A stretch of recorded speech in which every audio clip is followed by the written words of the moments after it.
Hi friends, അസ്സലാമു അലൈക്കും. Welcome back to my channel. ഇന്ന് ഞാൻ വന്നിരിക്കുന്നത് നേന്ത്രപ്പഴവും ബ്രെഡും ഒക്കെ വെച്ചുകൊണ്ട് അടിപൊളിയായിട്ടുള്ളൊരു 4 മണി പലഹാരത്തിൻ്റെ റെസിപ്പിയുമായിട്ടാണ്. വളരെ ടേസ്റ്റിയും പെട്ടെന്ന് തയ്യാറാക്കി എടുക്കാനും പറ്റുന്ന ഒരു 4 മണി പലഹാരമാണിത്. ചൂട് ചായയോടൊപ്പം കഴിക്കാൻ പറ്റിയ അടിപൊളിയായിട്ടുള്ളൊരു 4 മണി പലഹാരമാണ്. കൊച്ചുമക്കൾക്കൊക്കെ വളരെയധികം ഇഷ്ടമാകും. വളരെ ഹെൽത്തിയുമാണ്. അപ്പോൾ നമുക്കിതെങ്ങനെയാണ് തയ്യാറാക്കി എടുക്കുന്നതെന്ന് ഒന്ന് നോക്കാം. വരൂ, അപ്പോൾ നമുക്ക് വീഡിയോയിലേക്ക് പോകാം.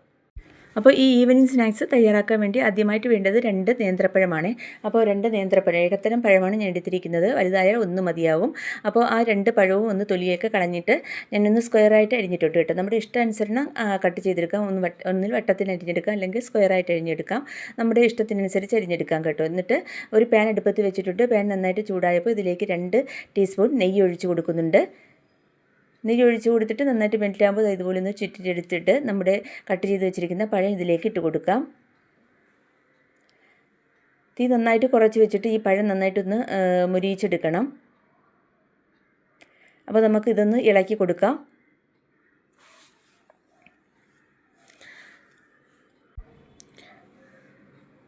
അപ്പോൾ പഴം ഇതുപോലെ നന്നായിട്ടൊന്ന് ഇളക്കി കൊടുക്കുക.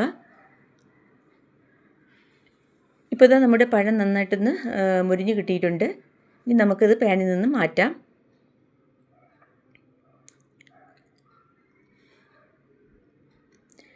അപ്പോൾ ഇതാ നമ്മുടെ നേന്ത്രപ്പഴം പാനിൽ നിന്ന് മാറ്റിയെടുത്തിട്ടുണ്ട്. ഇനി അതേ പാനിൽ തന്നെ 2 സ്ലൈസ് ബ്രെഡും കൂടി പിച്ചിയിട്ട് കൊടുക്കാം. അപ്പോൾ ഈ ബ്രെഡിൻ്റെ ബ്രൗൺ പോർഷനൊന്നും മാറ്റേണ്ട ആവശ്യമില്ല. ഇതോടുകൂടി തന്നെ നമുക്കിതുപോലെ ഒന്ന് കൈകൊണ്ട് തന്നെ പിച്ചിയിട്ട് കൊടുക്കാം. പ്രത്യേക ആകൃതിയൊന്നും വേണ്ട കേട്ടോ. അപ്പോൾ അതാ ബ്രെഡ് രണ്ടും ഒന്ന് പിച്ചിയിട്ട് കൊടുത്തു. ഇനി നമുക്ക് ചെറിയ തീയിലിട്ട് ഇതും കൂടി ഒന്ന് സോട്ടാക്കി എടുക്കണം.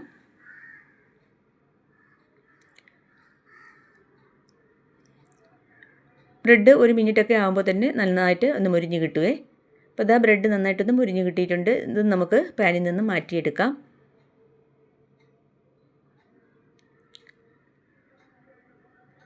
അപ്പോൾ ബ്രെഡും പഴവും നന്നായിട്ടൊന്ന് മുരിയിച്ചെടുത്തു. ഇനി നമുക്കൊരു പാത്രം എടുക്കുക. ഇതിലേക്ക് 2 കോഴിമുട്ട പൊട്ടിച്ചൊഴിച്ച് കൊടുക്കാം.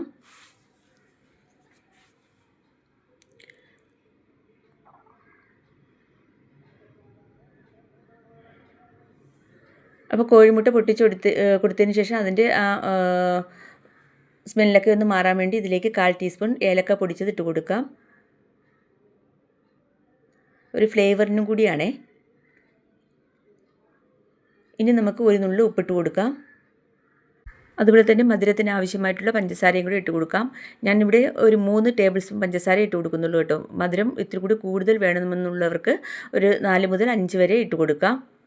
3 ടേബിൾ സ്പൂൺ പഞ്ചസാര ഇട്ട് കൊടുത്താൽ തന്നെ അത്യാവശ്യം മധുരമൊക്കെ കാണും കേട്ടോ. ഇനി നമുക്കൊരു സ്പൂണോ ഒരു വിസ്കോ വെച്ച് ഇതുപോലെ നന്നായിട്ടൊന്ന് മിക്സാക്കി കൊടുക്കാം. അപ്പോൾ അതാ മുട്ടയും ഏലക്കയും പഞ്ചസാരയും കൂടി ചേർത്ത് നന്നായിട്ട് ഇളക്കി കൊടുത്തിട്ടുണ്ട്. ഇനി നമുക്കിതിലേക്ക് 3/4 കപ്പ് പാലൊഴിച്ച് കൊടുക്കാം. പശുവിൻ പാലാണേ, കവർ പാലായിരുന്നാലും മതിയാകും. എന്നിട്ട് ഇതും കൂടി ചേർത്ത് നന്നായിട്ട് വീണ്ടും ഒന്ന് ഇളക്കി കൊടുക്കാം. ഇനി നമുക്ക് നേരത്തെ സോട്ട് ചെയ്ത് വെച്ചിരിക്കുന്ന പഴവും ബ്രെഡും ഇതിലേക്ക് ഇട്ട് കൊടുക്കാം.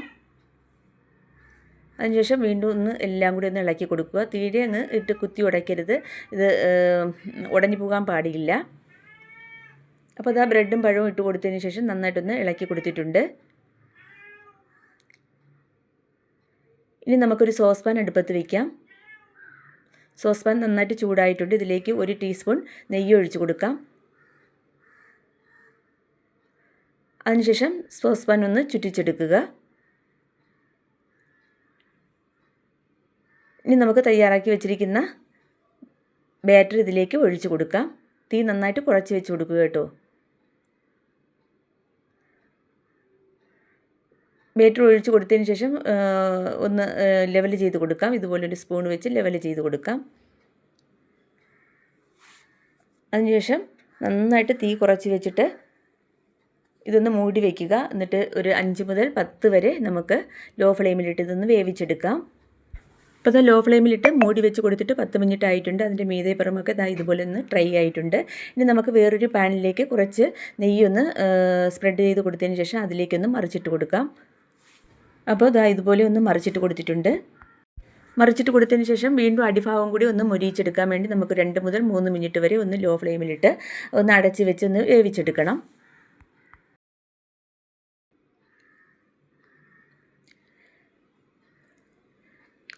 ഇപ്പോൾ ഇതാ 3 മിനിറ്റ് ആയിട്ടുണ്ട്. നമ്മുടെ സ്നാക്സ് ഇവിടെ റെഡി ആയിട്ടുണ്ട്. ഒരു പ്ലേറ്റ് ഇതേപോലെ വെച്ച് കൊടുത്തതിന് ശേഷം ഒന്ന് കമഴ്ത്തി കൊടുക്കാം.